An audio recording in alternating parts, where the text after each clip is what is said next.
चलो जी बच्चा स्टार्ट करो। ये आज का जो हमारा है लेक्चर किस चीज़ के ऊपर है कि कुछ क्वेश्चन से जैसे स्टेटमेंट वाले क्वेश्चन होते हैं उनके बेसिस पे हम लोग ये सॉल्व करेंगे। ठीक है, तो हमारा पहला क्वेश्चन आ जाता है अमर स्पेंड। ये क्वेश्चन नंबर 70 वाला देखना, क्वेश्चन नंबर 70 आपका पेज नंबर है ना, वहाँ पे देखेंगे क्वेश्चन नंबर 70। ठीक है, 70 Amar spend 3/8 of his time studying science. अब देखो Amar spend his time in studying science. Science को पढ़ने के लिए वो कितना स्पेंड करता है? 3/8। ठीक है, 3/8। फिर इन्होंने बोला है he spend 2/5 as much time studying English as science.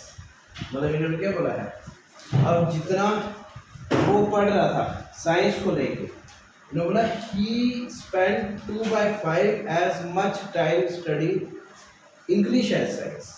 अब देखेंगे यहाँ पे Amar spend time for studying English क्या आएगा? यहाँ पे बोलेंगे 2/5। अब इन्होंने बोला what fraction of our study time was spent studying English। इन्होंने अब यहाँ पे बच्चे ध्यान रखेंगे, सबसे पहली बात 3/8 प्लस 2/5 डिनोमिनेटर सेम करेंगे तो 8/5 था 40। थोड़ा जोर की बोलिएगा, ठीक है। तो मतलब कि 8 यहाँ पे है तो 5 इधर भी और इधर भी होगा। 3 multiply by 5 upon 8 multiply by 5 plus 2 multiply by 8 upon 5 multiply by 8। ठीक है, नीचे आ गए 40। 8/5 40, 8/5 40, दोनों में कॉमन आ गया है।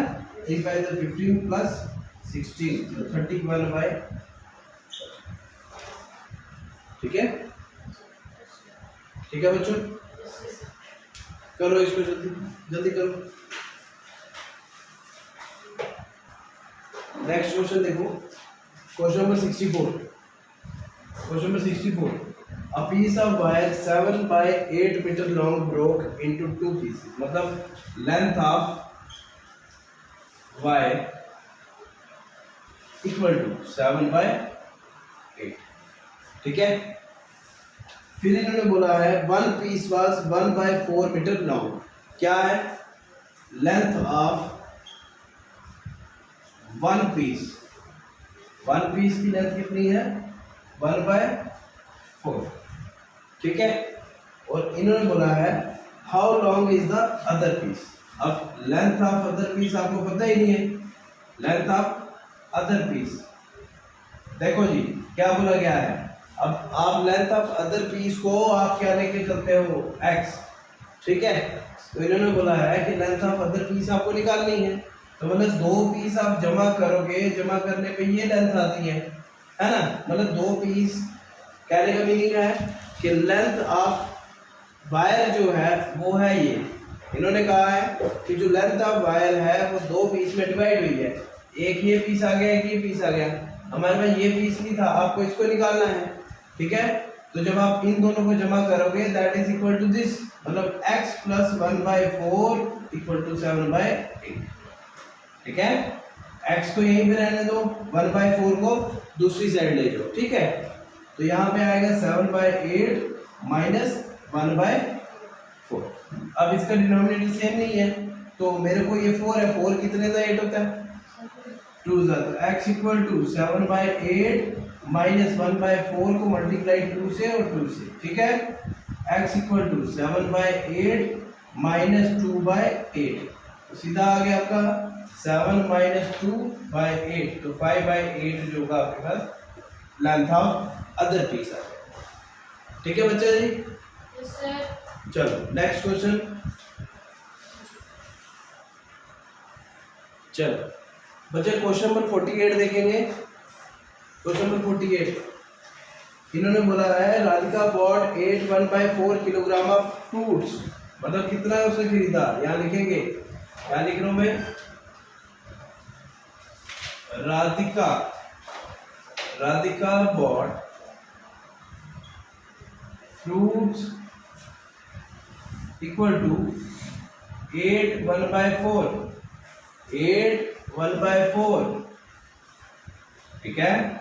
अब इन्होंने she use 2 5/6 kilogram of fruit in pudding, she used fruit for pudding. Pudding क्या होता है, जो बेकरी वाली शॉप में कप में क्रीम मिलती है, फ्रूट क्रीम, उसको हम लोग बोलते हैं, ठीक है। वाइगर 2 5/6, इन्होंने बोला and keep the rest for fruit salad, और बाकी जो होगा fruit left for salad. Salad क्या होता है, सलाद, उसको बोलेंगे एक्स, ठीक है जी। अब इन्होंने क्या बोला है कि पूरा फ्रूट जो है हमारे पास इतना किलोग्राम है, जिसमें से इतना किलोग्राम हमने पुडिंग के लिए यूज किया, और जो रिमेनिंग था उसको रहने दिया, किसके लिए, सलाद के लिए। तो देखेंगे x प्लस 2 5/6 इक्वल टू 8 1/4, ठीक है। इसको ले जाएंगे दूसरी side, x equal to 8 1/4 minus 2 5/6, 8 4 जा बोलो 32, 32 प्लस 1 33/4 माइनस 2 6 जा 12, 12 प्लस 5। इसको याद रखना, इसको इकट्ठे नहीं करना कभी, 2 ऐसे करना, इन दोनों को मल्टीप्लाई, साथ में देखो अगर माइनस का साइन है माइनस का वही रहने देना, ठीक है।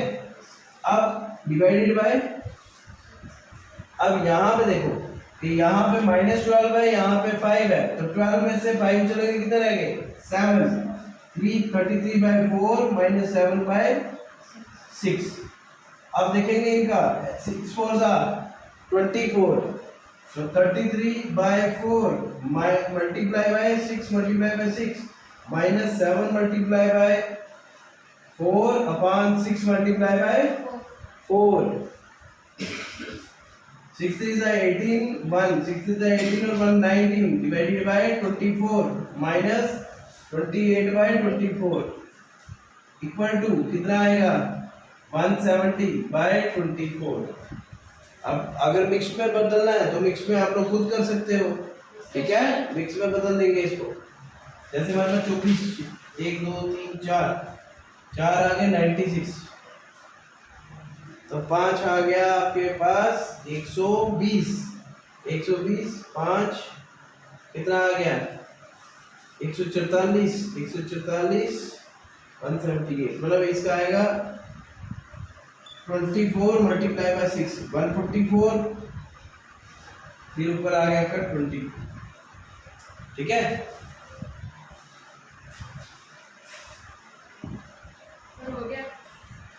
ठीक है जी, तो ये आपका आएगा 24 मल्टीप्लाई बाय 7 कितना आता है 168 प्लस 2 17, ठीक है जी।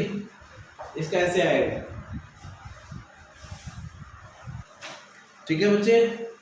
नेक्स्ट देखेंगे, next question.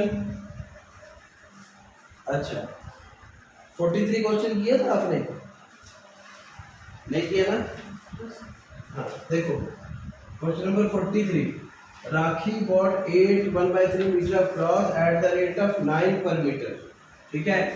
Rate of cloth equal to rupees 9 per metre, ठीक है।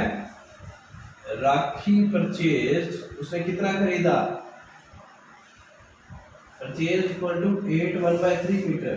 How much money would Rakhi have to pay, Rakhi को कितना पे करना है, money pay equal to 8 1/3 multiply by 9, सीधी बात।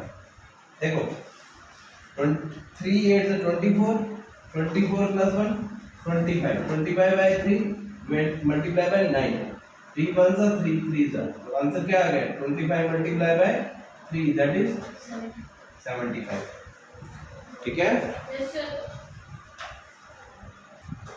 चलो बच्चा लास्ट क्वेश्चन है, इन्होंने क्वेश्चन नंबर 41 में देखेंगे। Question number 41, John had 2 1/2 cake, मतलब cake John had equal to 2 1/2, ठीक है। His friend ate 1 2/3 of the cake, his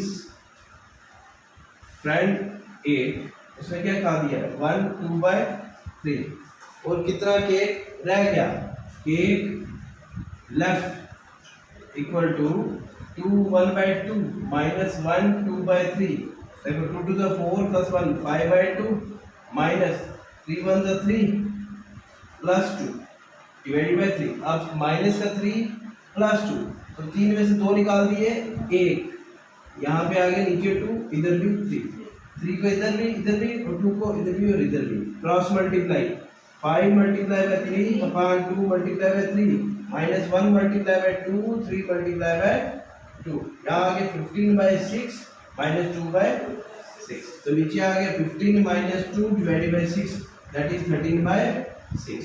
इसको अगर मिक्स फ्रैक्शन में आपने लिखना है कैसे लिखोगे, 6 प्लस 1, ठीक है।